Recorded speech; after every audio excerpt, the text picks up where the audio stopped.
a nice little daily drawing exercise subject today, and that's this, what I presume is an old baptismal font that I found outside the front door of the cathedral, Anglican Cathedral of Wollongong, south of Sydney, a few months ago. And I thought, well, this will make a nice little drawing exercise at some point. And particularly because it's good practice on curves in perspective. Because what we see is that the curves that we have, as they move down away from eye level, become rounder and rounder. Or if you like, as they move up the font towards eye level, they flatten out more and more. Now, eye level is actually above this font, so we don't see eye level because my camera was tilting down. So I decided to start at the center of the upper band and then move down. So at this point, I'm not going to get caught up with the decorative carvings, and that's partly because I want to be able to focus on the overall lines of this, and also because, well, if I mess up the overall lines, there's no point having put those couple of minutes into the carvings. So you're watching this real time, of course, and if you haven't caught this series before, there's a playlist of these, and the idea is they are daily exercises. There are over 60 of them so far, so if you enjoy this as a series and as an idea, there are plenty more to do. But the idea is that we get 10-15 minutes of practice drawing every day, and that as an educational technique, it's very effective for fast-tracking our drawing improvement. So if you're finding this helpful and this series helpful, please hit the like button for me and help me out as well. But 10, 15, 20 minutes, whatever it takes, is a relatively short time, and therefore we are drawing briskly. We're not getting bogged down in detail. We're not getting bogged down in being perfectionistic, but we're challenging ourselves every day to be observing in order to draw accurately, to getting used to the marks and lines that we make, and importantly, to getting used to the sorts of mistakes that we make so that we can focus on not making them. Because we all will tend to make the same sorts of mistakes in the same sorts of ways for the same sorts of reasons. But identifying them means that we can start to deliberately work out a way of drawing, a way of observing, a process where we don't make them as much or as badly, and over time we won't make them at all. The mistakes I tend to make may be different to ones you tend to make, but we will all tend to make them. And by drawing every day and being honest when we critique our drawing afterwards, to be honest about where is it working well, but more importantly, where is it not working well, not to hit ourselves over the head, but to give ourselves a focus in the next drawing. Even better, if we have time, or perhaps the next day, redraw this drawing, putting into practice what we've critiqued, what we've realised is not quite right. That way we get the best of all worlds. So I'm just adding a little bit of shade in here to hide the fact that I messed up my lines a little bit in the right-hand corner. Now, there's a lot of foreshortening with the top of this, and this is where we have to not be distracted by the fact that we know that if we look down on this, it would be a circle or a series of circles. So I need to keep it nice and tight. I could have kept it a little bit tighter even, especially on the right-hand side. It's not quite symmetrical, is it? So there's a focus I would have if I were drawing this again.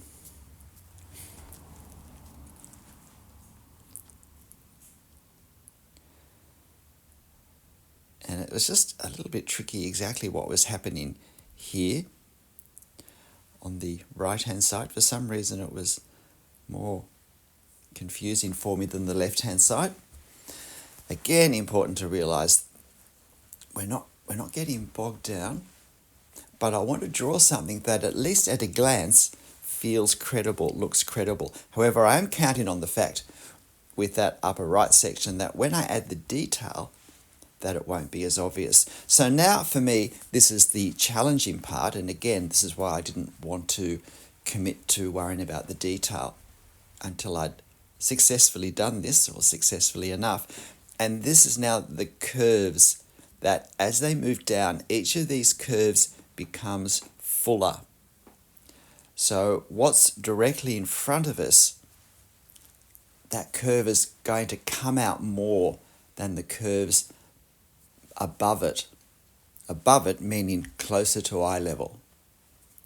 Now it's important to remember, because it means for it to be fuller, it means to be further away from, if you like, the curve behind it in the center than it is at each end.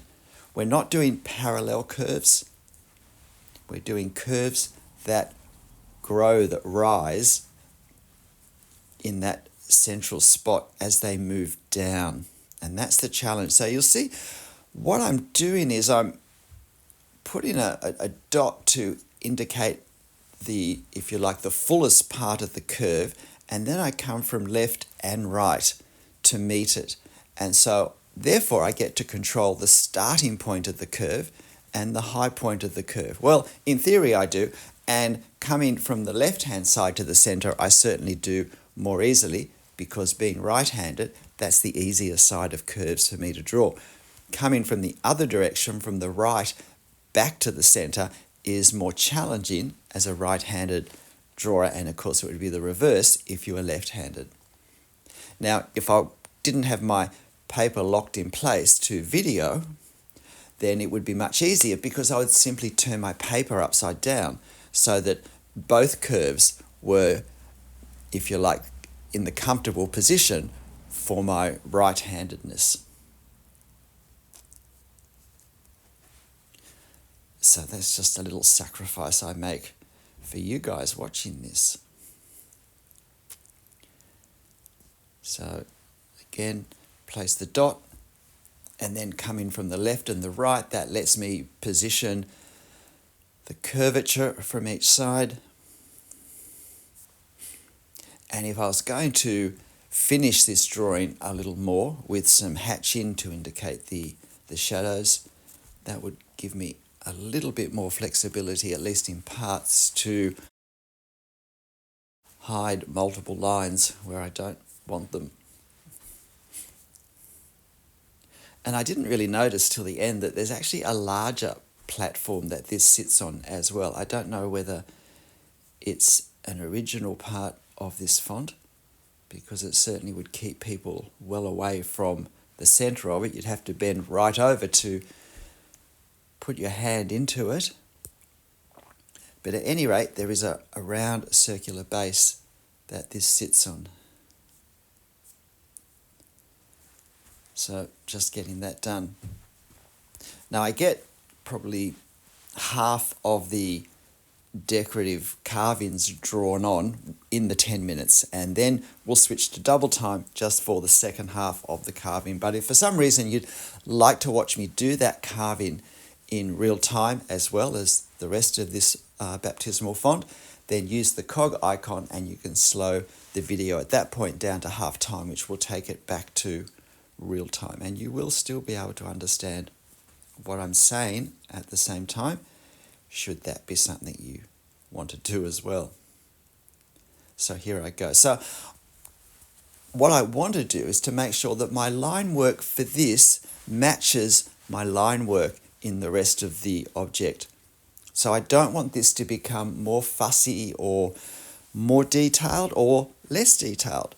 I don't want it to be less three-dimensional in some ways, but I don't want it to be more exact, more precise, or less. We want all of our line work to have a nice unifying feel, a nice unifying style. So where we draw briskly the overall drawing, we want to keep that same pace of drawing, that same speed of our lines going with everything we draw, so that the whole thing feels like it was done by the one person at the one time.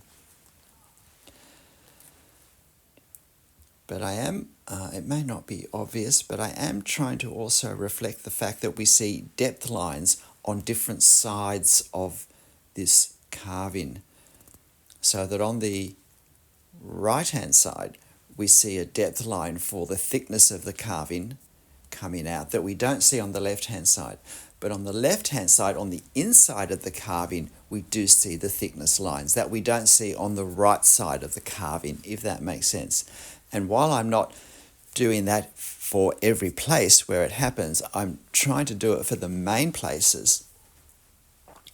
And again, if I was getting into doing hatching for shadows and whatnot, that would give me a place to put the shadows, which I think would help create the three-dimensional look. So we've moved into double time now, so on this side it's a little bit faster and it's a different carving.